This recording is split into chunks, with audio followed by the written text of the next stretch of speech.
Hello there. That convoy of Russian tanks and trucks that we were told had stalled is now on the move to encircle Kyiv for an assault.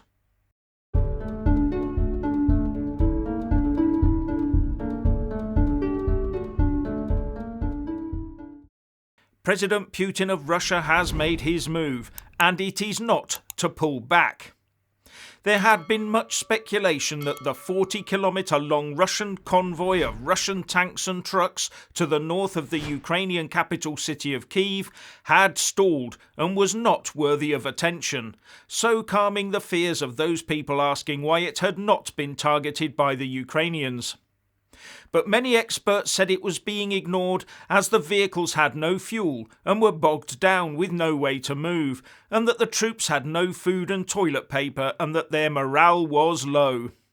And Ukrainian forces were picking them off and stopping any resupply. But maybe this was all just wishful thinking, because that same convoy has suddenly mobilised and has left the road to take up positions around Kyiv, with lorries towing Russian howitzers into bombardment position. And reports say that Russian forces have advanced 3 miles in the last day and have come as close as 9 miles from the city. And according to satellite imagery, the Russians have also sent armoured units to locations near Antonov Airport to the north of Kyiv. So this looks like the Russians regrouping their forces to renew their attack on the Ukrainian capital city of Kyiv. According to a mod intelligence update, the Russians are unlikely to have met all their intended objects, but are reposturing, as they call it, their forces for a renewed offensive, including operations against Kyiv.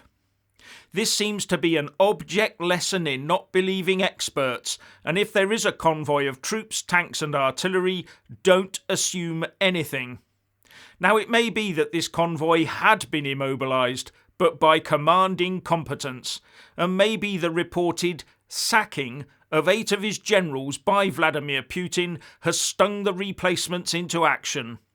As I would bet that getting sacked by Putin isn't exactly a pensionable position. Anyway, once again, as the convoy we were assured was now harmless advances towards its target, we're being shown that no one is to be believed in any of this, not NATO, not Putin, and not experts. And from what I've seen, a good proportion of the images and video footage have also been shown to be suspect. We've even seen the BBC use 2020 footage of a military flyby as part of the Russian invasion of Ukraine. Trust no one.